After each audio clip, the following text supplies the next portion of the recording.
Hello' বন্ধুসকল, স্বাগতম জনাইছোঁ আপোনালোকক মোৰ এটা ভিডিঅ'লৈ। আজি আপোনালোকক দেখুৱাম এইটো ভিডিঅ'ত আপোনালোকে গ্ৰেড 3 কেনেকৈ এডমিট কাৰ্ডখন আপোনালোকে কেনেকৈ ডাউনলোড কৰিব। এইটো ভিডিঅ'ত আপোনালোকক মই দেখুৱাম, আপোনালোকে চাই থাকিব। আৰু যদি ভিডিঅ'টো ভাল লাগে লাইক কমেণ্ট আৰু শ্বেয়াৰ ছাবস্ক্ৰাইব কৰিবলৈ নাপাহৰিব। আপোনালোকে কম্পিউটাৰত যিকোনো এটা ব্ৰাউজাৰ অ'পেন কৰি আপোনালোকে কি কৰিব, ইয়াত চাৰ্চ বক্সত আপোনালোকে ADRE বুলি আপোনালোকে ইয়াত টাইপ কৰিব। ADRE এডমিট কাৰ্ড বুলি টাইপ কৰিব। ADRE এডমিট কাৰ্ড টাইপ কৰাৰ পিছত আপোনালোকে কি কৰিব, ইণ্টাৰ কৰিব। ইণ্টাৰ কৰাৰ পিছত যিটো প্ৰথম লিংকটো আছে আপোনালোকে কি কৰিব, ইয়াত assamcareer.com বুলি আছে, আপোনালোকে কি কৰিব, ইয়াত ক্লিক কৰিব। ক্লিক কৰাৰ পিছত আপোনালোকে দেখিছে, আপোনালোকে এণ্টাৰ কৰাৰ পিছত আপোনালোকে দেখিছে এনেকৈ কি কৰিব, আপোনালোকে অলপ স্ক্ৰল কৰিব। স্ক্ৰল কৰি আপোনালোকে এনেকৈ তলত আহিব। স্ক্ৰল কৰি তলত অহাৰ পিছত আপোনালোকে দেখিছে ক্লাছ 3 এডমিট কাৰ্ড। আপোনালোকে কি কৰিব, প্ৰথম লিংকটো যিটো আছে সেইটো আপোনালোকে লিংক 1 বুলি আছে, আপোনালোকে ইয়াত ক্লিক কৰিব। ক্লিক কৰাৰ পিছত আপোনালোকে দেখিছে ইয়াত এনেকৈ নতুন ইণ্টাৰফেচ খোলা দেখিছে। আপোনালোকে কি কৰিব, আপোনালোকে এই লগইন অপশ্যনটোত ক্লিক কৰিব। ইয়াত লগইন অপশ্যনটোত আপোনালোকে কি কৰিব, ক্লিক কৰিব। লগইনত ক্লিক কৰিব। ক্লিক কৰাৰ পিছত আপোনালোকে দেখিছে এপ্লিকেশ্যন নাম্বাৰ। আপোনালোকে ইয়াত এপ্লিকেশ্যন নাম্বাৰটো এণ্টাৰ কৰিব। যেতিয়া এপ্লাই কৰিছিলে আপুনি গ্ৰেড 3ৰ বাবে, তেতিয়া আপোনাৰ এপ্লিকেশ্যন নাম্বাৰটো আপোনালোকে পাইছে হয় নিশ্চয়। আপোনালোকে কি কৰিব, ইয়াত সেই এপ্লিকেশ্যন নাম্বাৰটো আপোনালোকে ইয়াত টাইপ কৰিব।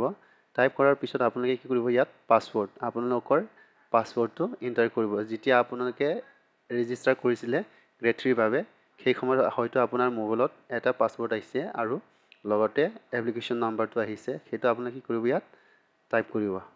মই আপোনালোকক দেখুৱাই আছোঁ। এনেকৈ টাইপ কৰাৰ পিছত আপোনালোকে কি কৰিব, ইয়াত লগইন অপশ্যনটোত ক্লিক কৰিব। লগইন অপশ্যনটোত ক্লিক কৰাৰ পিছত আপোনালোকে দেখিছে ইয়াত হয়তো আপোনালোকে ভাবিব যে আপোনাৰ এডমিট কাৰ্ডখন কিয় অহা নাই। আপোনালোকে কি কৰিব, ইয়াত আপোনালোকে এইটো এডমিট কাৰ্ড পেপাৰ বুলি আছে, পেপাৰ 3। আপোনালোকে কি কৰিব, ইয়াত এডমিট কাৰ্ড বুলি আছে, আপোনালোকে এডমিট কাৰ্ড পেপাৰ 3 আপোনালোকে ইয়াত ক্লিক কৰিব। ক্লিক কৰাৰ পিছত আপোনালোকে দেখিছে এনেকৈ আপোনাৰ এডমিট কাৰ্ডখন শ্ব' হ'ব।